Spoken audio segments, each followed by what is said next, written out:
Hello, welcome to the final episode of the stream at UNGA, the United Nations General Assembly. The UN and the stream teamed up this week to bring you some of the most important global issues being discussed at the United Nations General Assembly.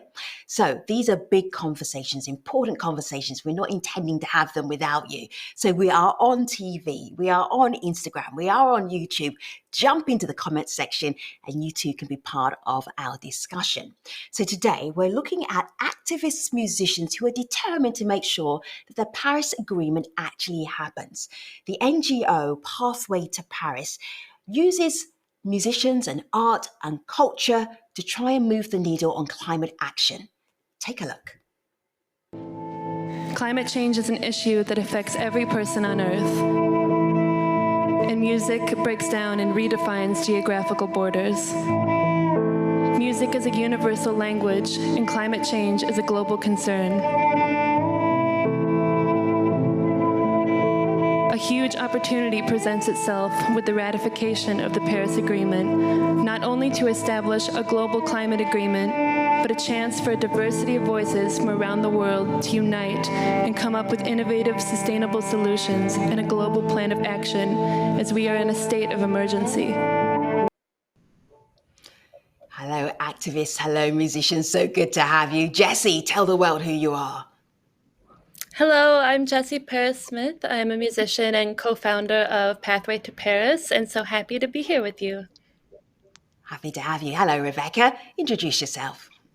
Hi, I'm Rebecca Foon, and I'm also a co-founder with Jessie of Pathway to Paris and a cellist. Now, I never thought I'd get to say this, but Patti, tell the world who you are. There may be one or two people who don't know already. Welcome to the stream. Thank you. I'm Patti Smith. I'm a writer and a performer, and I'm also the proud mother of Jessie Paris Smith. Ladies, great to have you. I have got a good debate going already on YouTube. So Nasir Sohab says, I don't think it will have an effect on climate. What's it? Pathway to Paris. Music is just music. Jessie? Wow. I couldn't disagree more with that statement. First of all, we've been doing this for 6 years, and we've firsthand seen the power of music specifically on the climate movement. It started 6 years ago.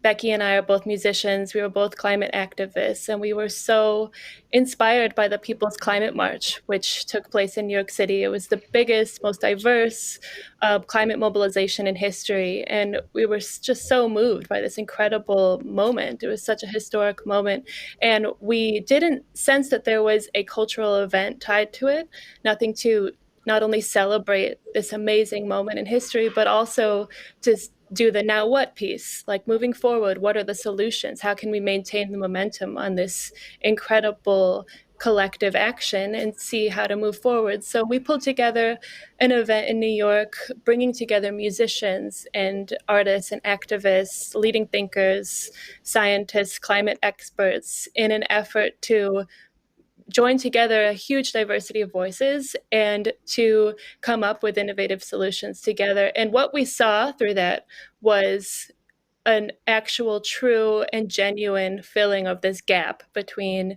music and culture and the climate movement.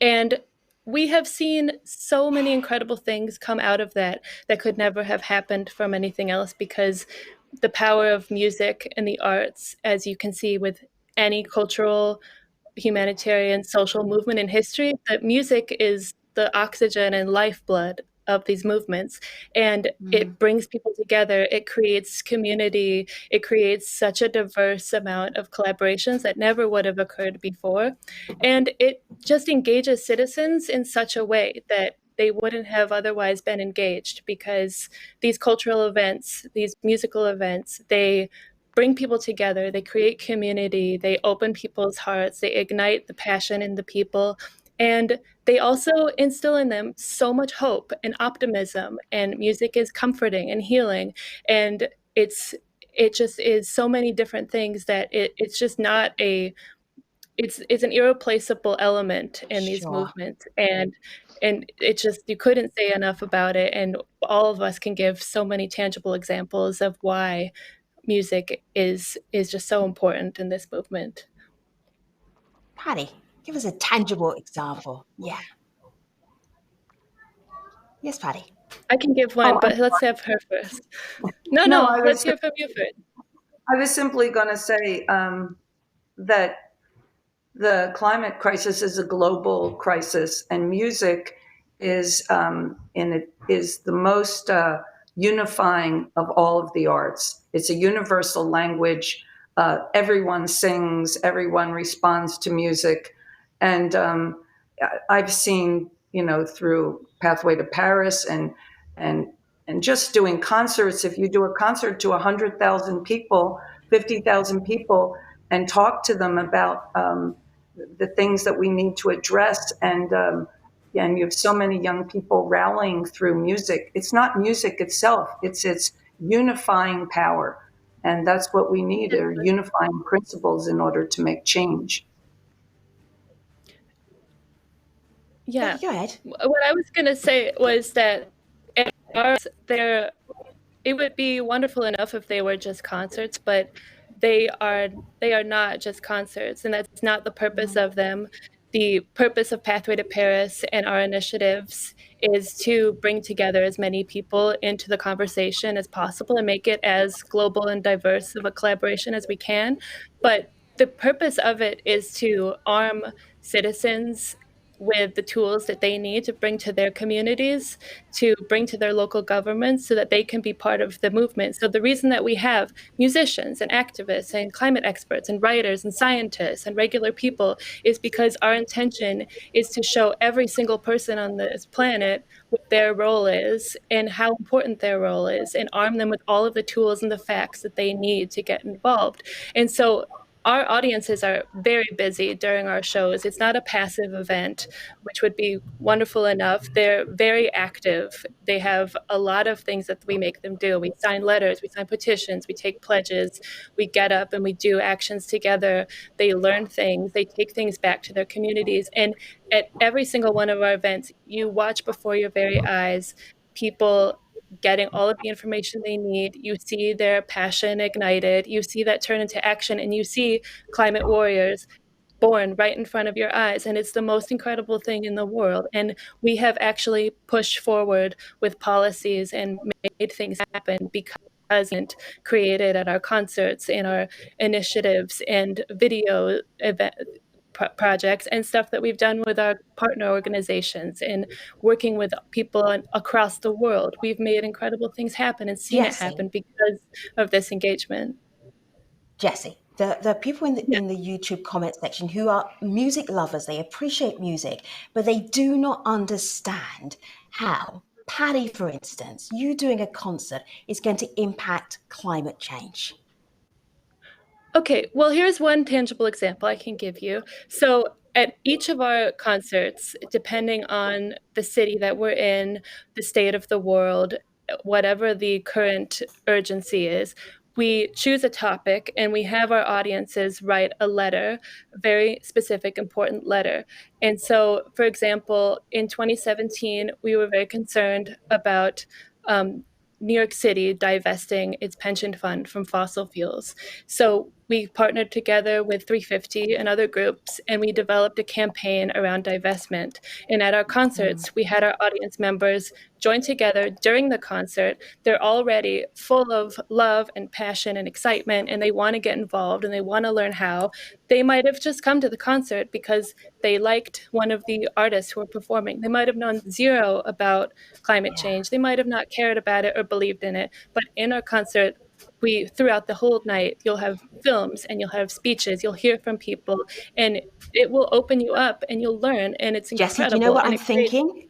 Do you know what I'm thinking? I'm thinking that the people who are in the YouTube comments, they need to go to a Pathway to Paris event, and then they get it, because you are explaining it beautifully.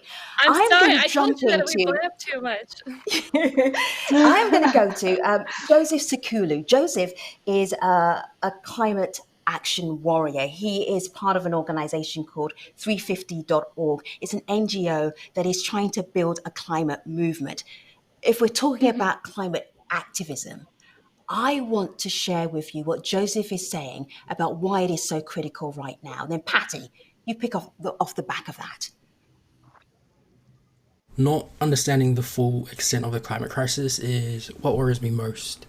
Right now, we're living through the realities of climate-induced disasters. Our storms are more powerful than ever. Our seas are warming. Our ocean life is changing. Our food is becoming more difficult to grow. Fires are burning more fiercely across the world. And if this is today, what does tomorrow look like for our next generation and for the generations to come? Climate action is important to me because it's about setting the foundations today in our policy, in our way of living, in our society. Foundations that we will ensure our future generations can continue to build strong, resilient, sustainable and safe futures. Patti, you are so tied up with Pathway to Paris, this whole idea of we have to make climate action actually happen. Why?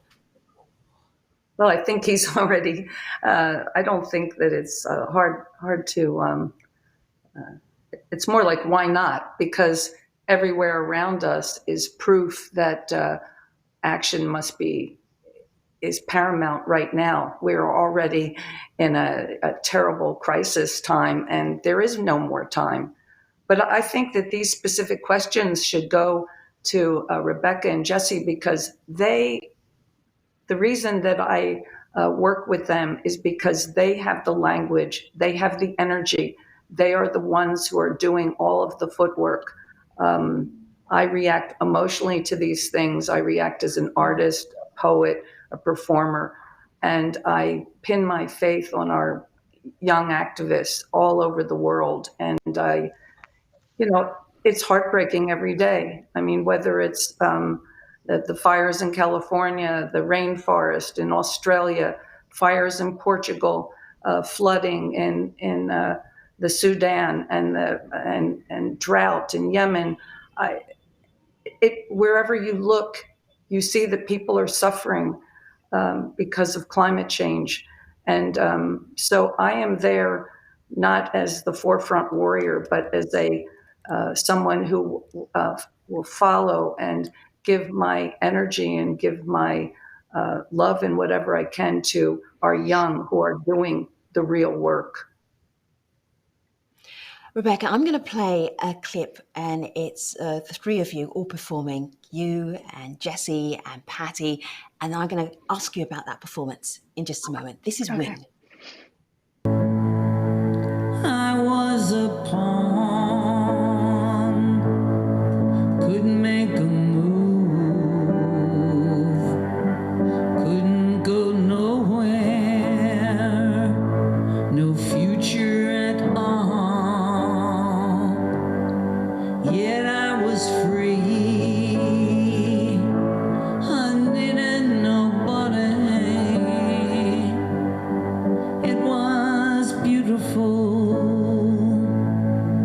It was beautiful.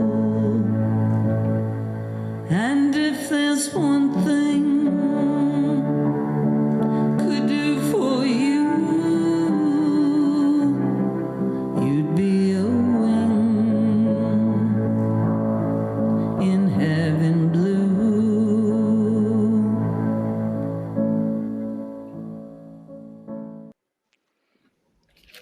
So, Rebecca, I'm going to call it a movement. What you've been trying to do is galvanize people using music and art and culture to make people aware, get them to act. So 6 years in, How do you feel? Have people's attitudes changed? Well, it's a really interesting time right now in the world because when we started Pathway to Paris, it was all about building momentum to help make sure the Paris Agreement was formed after seeing critical history with what happened with Kyoto and Copenhagen. And now our focus is how do we turn this Paris Agreement into reality of limiting global temperature rise to 1.5 degrees. And current science is showing that we're very close. Modeling projections are even saying maybe in 4 years we will hit that 1.5 degrees, which is no longer a livable planet. And so, or at least we'll start to see mass migration. And so for us, I think we're trying to, through music, through the power of art and culture and critical thinking and building bridges and bringing people together, because this is really all about collective action and collective solutions. We're trying to also create awareness and tie in solutions for regular citizens, and that's why we started the Thousand Cities initiative for carbon freedom, because the idea behind that is if 1,000 cities can hit net zero as soon as possible, we can turn the Paris Agreement a lot closer into action. And so we're helping support cities as well in terms of figuring out how to reduce their greenhouse gas emissions, because there's only so much carbon budget left for each city, and we're getting close. A lot of cities are getting very close at hitting that carbon budget. And that's when things will become a lot trickier, and we'll need to start thinking about adaptation as well as mitigation for people that can no longer live in places in the world that is safe due to climate change. I want to bring in two musicians that we spoke to a little bit earlier, where they explained what it is that they're able to do as musicians, as poets, as artists, and why climate action is so important. Have a look. Praise and good wishes alone are not enough. We need a sense of universal responsibility as our central motivation to rebalance our relationship with this blue planet, Earth, our home. We can all come together and help create a brighter future for all of us.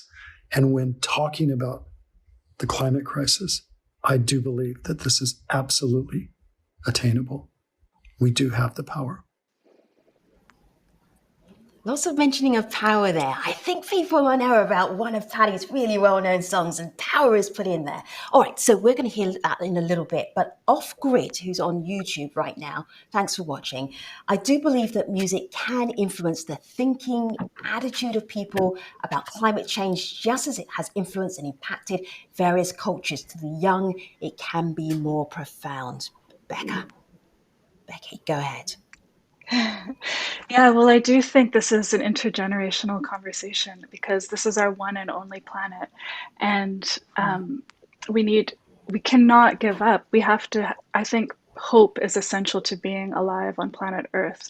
And for us, we are musicians. We are connected through the power of music, and we also are connected by, we love inspiration, collective inspiration, and we've seen it through our events. We've seen how much action has been created. For example, in New York City, when Jesse was talking about direct action, we actually sent letters out to Mayor de Blasio and Controller Scott Stringer to support or to encourage a New York City divestment of fossil fuels for New York City's pension funds and New York State's pension funds. And that was major collective action that took place. So we really do see the power of bringing people together.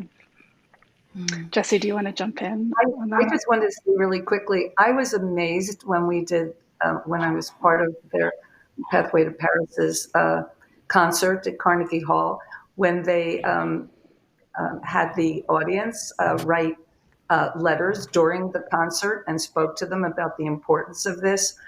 I mean, in all the years that I have been performing, and even all of the benefits I've done, I have never seen direct action at a concert, and direct action that actually was successful. And so I think that, as Jesse said, these Pathway to Paris, it's cultural. It joins us through art, through music. I have met so many people all over the world through Pathway to Paris with like minds and inspiring others. But they go across the board. Political action, with local action, with awareness, with just so many aspects of our consciousness. And I've learned quite a lot. I've learned quite a lot, and I'm a fan. I'm a working fan. I just want to add one thing, is that that letter writing campaign was only one campaign that we've hosted and been part of. We do that at all of our events, and that one specifically was very successful. From that letter writing campaign, sending 3,000 letters from one concert to Comptroller Scott Stringer, as well as a huge internet push for people to call and send their own letters outside of the concert. That led us to getting a citizen hearing with Councilwoman Tish James, which led to the announcement of New York City divesting from fossil fuels. And that was a huge victory. It was a historic moment because New York City was the first city to make that announcement. And what that showed to cities around the world is that there was such an open playing field to make history. The transition from out of the era of fossil fuels into 100% renewable energy is uncharted territory. And there are so many opportunities for cities and mayors and countries and presidents to be the one who makes these decisions, to set best practices for cities around the world. And they want to be the ones who make these historic changes and who put themselves on the map in that way. And so New York City making that announcement, it made London make that same announcement. It made cities and countries around the world say, oh, well, we want to be the one to do that. So it is showing that it came from a concert and pushing citizens to get engaged at this concert, to writing letters, to getting a citizen testimonial hearing, to getting an announcement, to that worldwide, like it's a ripple effect. And it's just saying that it's so amazing to see. Jessie, I hear you. You have persuaded me. YouTube, I don't know if you're persuaded yet. Jessie is going to keep talking at you until you are persuaded. All right, let me show you something here. On my laptop, this is coming up on September the 24th, the high-level roundtable on climate action.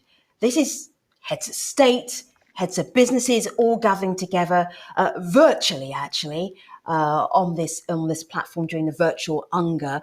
This is what's happening at the high level. Patti, what have you seen in your time as an activist and a musician where you have seen people's attitudes change towards their environment, towards the climate change?